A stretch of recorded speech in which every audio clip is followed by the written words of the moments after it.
Oke, sekarang kita mempelajari hukum Pascal. Pascal ini diambil dari nama orang. Namanya itu Blaise Pascal. Oke, si Pascal ini, nih pinter banget nih orang nih, jenius gitu ya. Oke, dia itu, ya pertama dia ahli matematik, kemudian dia ahli fisika juga. Dia menemukan konsep peluang, dia menemukan hukum Pascal dan sebagainya. Oke, salah satu percobaan yang dilakukan Pascal itu kayak gini. Dia jadi punya semacam apa namanya? Ya, alat si Pascal itulah. Oke, ini kayak semacam suntik gitu ya. Ini ada ininya piston di sini. Nah, oke. Nah, di sini diisi zat cair, misalkan air gitu ya. Kemudian di sini dibolong-bolongin. Kemudian yang dilakukan oleh Pascal adalah menekan piston ini. Set, dorong. Apa yang terjadi? Oh, ternyata air itu dipancarkan ke segala arah dengan kekuatan yang sama besar. Ya, kekuatannya sama besar. Nah, dari percobaan ini yang dia lakukan berkali-kali apa segala macam, ini kisangan dia aja sebenarnya. Oke, kemudian dia mengambil kesimpulan bagaimana? Nah, inilah kesimpulan dia. Tekanan yang diberikan pada zat cair dalam suatu ruang tertutup diteruskan ke segala arah. Dengan apa? Iya, dengan sama besar gitu ya. Ini adalah kesimpulan yang diperoleh si Pascal ini. Jadi ya, ini udah dicoba. Oh, ternyata masih benar terus. Oke? Nah, konsep hukum Pascal ini dipakai di berbagai macam kehidupan sehari-hari ya. Contohnya adalah pada dongkrak hidrolik. Nih, contohnya nih gini nih. Oke, ini adalah dongkrak hidrolik. Kita memberikan tekanan ke sini ya. Oke, tekanan dalam bentuk gaya persatuan luas. Tekanan diberikan sini. Nah, di sini adalah zat cair ya, zat cair. Karena tekanan itu diteruskan ke segala arah, berarti termasuk ke sini juga ya.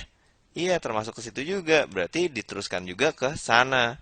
Nah, di sini P1, di sini adalah P2, tekanan yang diberikan ke atas. Nah, sekarang apa hubungan antara P1 dengan P2? Ayo, gimana coba? Oke, karena tekanannya ini apa? Karena tekanan itu sama ke segala arah, berarti gimana? Iya, P1 harus sama dengan P2. Itu konsepnya ya. Inilah konsekuensi dari hukum Pascal tadi. Ingat, tekanan yang diberikan pada zat cair diteruskan ke segala arah, termasuk ke sini, dengan besar yang sama. Ya, oke. Dari P1 sama dengan P2, kita mendapatkan P1 itu kan sama dengan F1 per A1 ya. Kemudian P2 itu sama dengan F2 per A2. Nah, berarti kita bisa memodifikasi bahwa gimana nih? Kali silang coba. Kalau kali silang berarti F1 dikalikan dengan A2 itu sama dengan F2 dikalikan dengan A1 gitu ya. Oke, sekarang coba kita bagi dengan berapa misalkan? Dengan A1. Kalau kita bagi dengan A1 berarti kita dapat F2 sama dengan F1 dikalikan dengan A2 per A1. Atau kita bisa bilang bahwa F2 itu sama dengan A2 per A1 dikalikan dengan F1. Ya, bisa lah ya, kayak gitu ya. Oke, nah sekarang coba kita lihat prakteknya. Kita masukkan aja angkanya. Misalkan F1-nya ini adalah misalkan berapa? Misalkan 10 Newton. Ya, 10 Newton ya. Kemudian A2-nya ini misalkan, A1-nya ini misalkan 2 cm persegi. Kemudian A2-nya ini misalkan 5 cm persegi. Nah, sekarang berapa besar F2? Ya, bisa langsung kita hitung di sini ya.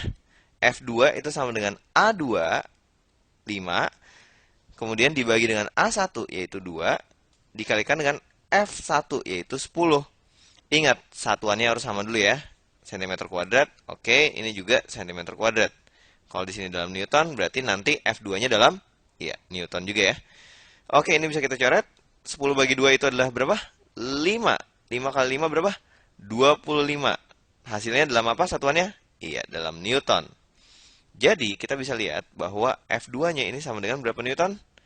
Iya, F2-nya itu ternyata hasilnya adalah 25 Newton. Nah, coba sekarang kamu bisa lihat apa manfaat dari dongkrak hidrolik ini. Iya, ini canggih banget. Coba lihat nih. Oke, F1-nya 10 Newton. Ternyata kita bisa mengangkat yang 25 Newton. Wait, segitu ya. Berkat penemuan ini, kita juga bisa mendongkrak mobil misalkan. Mobil gitu ya. Iya, dia bisa didongkrak gitu ya dengan menggunakan prinsip dongkrak hidrolik ini gitu. Gaya yang kamu berikan cuma segini, tapi dia bisa mengangkat segini gitu, oke? Oke, segitu aja dulu untuk hukum Pascal.